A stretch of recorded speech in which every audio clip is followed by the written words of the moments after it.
মন্ত্রী শশী পাঁজা ও তার বাড়িতে ভাঙচুর করার প্রতিবাদে আরামবাগ শহর তৃণমূল কংগ্রেসের পক্ষ থেকে বাইক মিছিল। জানা গেছে, শনিবার ব্রিগেড প্যারেড গ্রাউন্ডে প্রধানমন্ত্রী নরেন্দ্র মোদীর জনসভা ছিল। তৃণমূলের অভিযোগ, ব্রিগেড প্যারেড গ্রাউন্ড যাওয়ার পথে বিজেপির কর্মীরা গিরিশ পার্কে শশী পাঁজার বাড়িতে ভাঙচুর চালায়।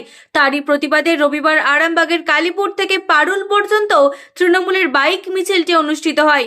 উপস্থিত ছিলেন রাজ্য তৃণমূল কংগ্রেসের সম্পাদক স্বপন নন্দী, আরামবাগের পৌরপ্রধান সমীর ভান্ডারী, উপপৌরপ্রধান মমতা মুখার্জি, শহর তৃণমূল কংগ্রেসের সভাপতি রূপক মুখার্জি ছাড়াও অন্যান্য কাউন্সিলররা।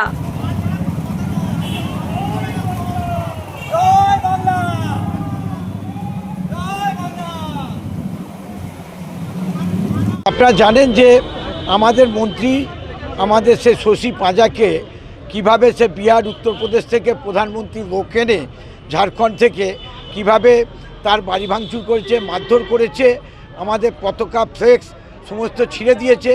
তার প্রতিবাদে আরেকটা হচ্ছে এসআইআরে যে নাম বাদ দিয়েছে তার প্রতিবাদে, আর বাংলাকে যে বঞ্চনা করছে তার প্রতিবাদে আমাদের আজকে আরামবাগ শহর তৃণমূল কংগ্রেস, যুব কংগ্রেস, আমাদের শাখা সংগঠনের সকলে মিলে আজকে আমরা সেই যে আরামবাগ যে কালীপুর আছে সেই কালীপুর থেকে আমরা সেই পারুল আছে, পারুল হয়ে আমরা নেতাজি স্কোয়ারে এসে আমরা শেষ করলাম। কালকে তো প্রশাসনিক বৈঠক থেকে প্রধানমন্ত্রী 18,000 কোটি টাকা বরাদ্দ করেছেন বাংলার জন্য, কি বলবেন? আপনারা যে বাংলার জন্যে যে মুখে যে করেছেন, আপনারা বলছেন কাজে নাই। ওই 100 দিনের কাজও প্রকল্প পাস করা আছে কিন্তু কোনো দিচ্ছে না।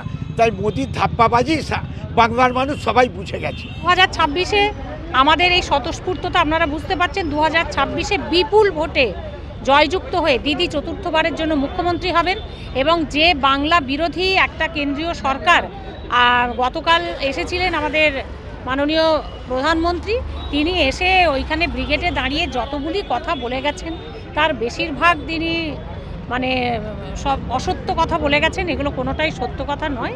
তো আজকে আমাদের এই বাইক মিছিলের মাধ্যমে আমরা বুঝতে পেরেছি এবং আপনারা সবাই বুঝতে পেরেছেন, আপামর বিরোধী দল যারা এখানে আছে তারাও বুঝতে পারছে যে বাংলাকে দখল করা এত সহজ নয়।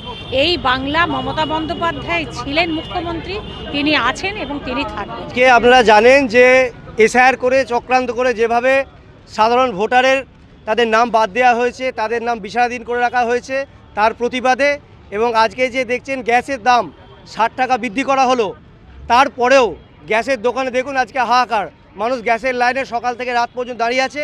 এই বিজেপি সরকার প্রথম থেকেই মানুষকে কখনো নোটবন্দি থেকে শুরু করে আজখন দেখুন আমাদের রান্নার গ্যাসের জন্য সেই লাইনে দাঁড় করিয়ে রেখেছে।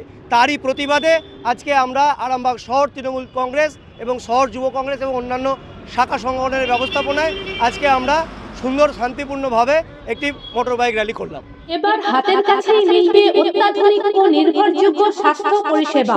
আরামবাগ, খানাকুল ও পরশুরা থানা এলাকার মানুষদের জন্য এক বড় সুখবর।